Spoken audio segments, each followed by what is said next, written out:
بسم اللہ الرحمن الرحیم۔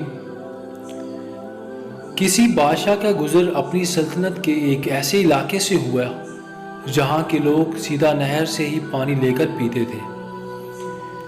بادشاہ نے حکم دیا کہ عوام الناس کی سہولت کے لیے یہاں ایک گڑھا بھر کر رکھ دیا جائے تو زیادہ بہتر رہے گا اور ہر چھوٹا بڑا سہولت لے کر پانی پی سکے گا۔ بادشاہ یہ کہتے ہوئے اپنی باقی کے سفر پر آگے کی طرف بڑھ گیا۔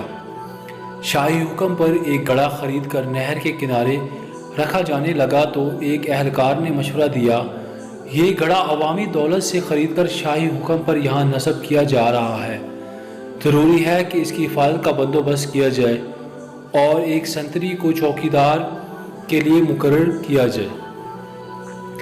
سنتری کی تعیناتی کا حکم ملنے پر یہ قباحت بھی سامنے آئی کہ گڑھا بھرنے کے لیے کسی ماشکی کا ہونا بھی ضروری ہے اور ہفتے کے 7 دن صرف ایک ماشکی یا ایک سنتری کو نہیں پابند کیا جا سکتا۔ بہتر ہوگا کہ 7 سنتری اور 7 ہی ماشکی ملازم رکھے جائیں تاکہ باری باری کے ساتھ بلا تعلق یہ کام چلتا رہے۔ ایک اور محنتی اہلکار نے رائے دی کہ نہر سے گڑھا بھرا ہوا اٹھا کر لانا تو ماشکی کا کام نہیں بنتا اور نہ ہی سنتری کا۔ اس محنت طلب کام کے لیے 7 بار بردار بھی رکھے جانے چاہیے جو باری باری روزانہ بھرے ہوئے گڑھے کو احتیاط سے اٹھا کر لائیں اور اچھی طرح سے ڈھکنا لگا کر بند کر کے رکھیں۔ ایک اور دور اندیش مصاحب نے مشورہ دیا کہ اتنے لوگوں کو رکھ کر کام کو منظم طریقے سے چلانے کے لیے ان سب اہلکاروں کا حساب کتاب اور تنخواہوں کا نظام چلانے کے لیے محاسب رکھنے ضروری ہوں گے، اکاؤنٹنٹ کا ادارہ بنانا ہوگا، اکاؤنٹنٹ متعین کرنا ہوں گے۔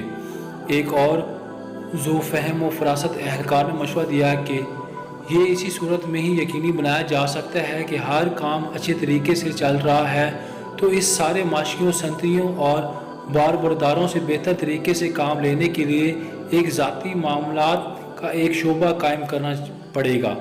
ایک اور مشورہ آیا کہ یہ سب کچھ ٹھیک ہو رہا ہے مگر ملازمین کے درمیان میں لڑائی جھگڑا کوئی زیادتی ہو جاتی ہے تو اس کا تصفیہ اور ان کے درمیان میں صلح صفائی کون کرائے گا تاکہ کام بلا تعلق چلا رہے۔ اس لیے میری رائے میں خلاف ورزی کرنے والوں اور اختلاف کرنے والوں کی تفتیش کے لیے ایک قانونی امور کا محکمہ قائم کیا جانا چاہیے۔ ان سارے محکموں کی انشاء کے بعد ایک صاحب کا یہ مشورہ آیا، اس سارے انتظام پر کوئی ہیڈ بھی مقرر ہونا چاہیے، ایک ڈائریکٹر بھی تعینات کر دیا گیا۔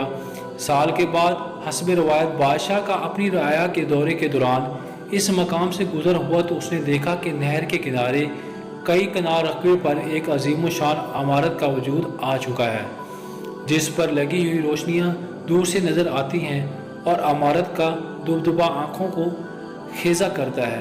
عمارت کی پیشانی پر نمایاں کر کے وزارت انتظامی امور برائے گڑھا کا بورڈ لگا ہوا ہے۔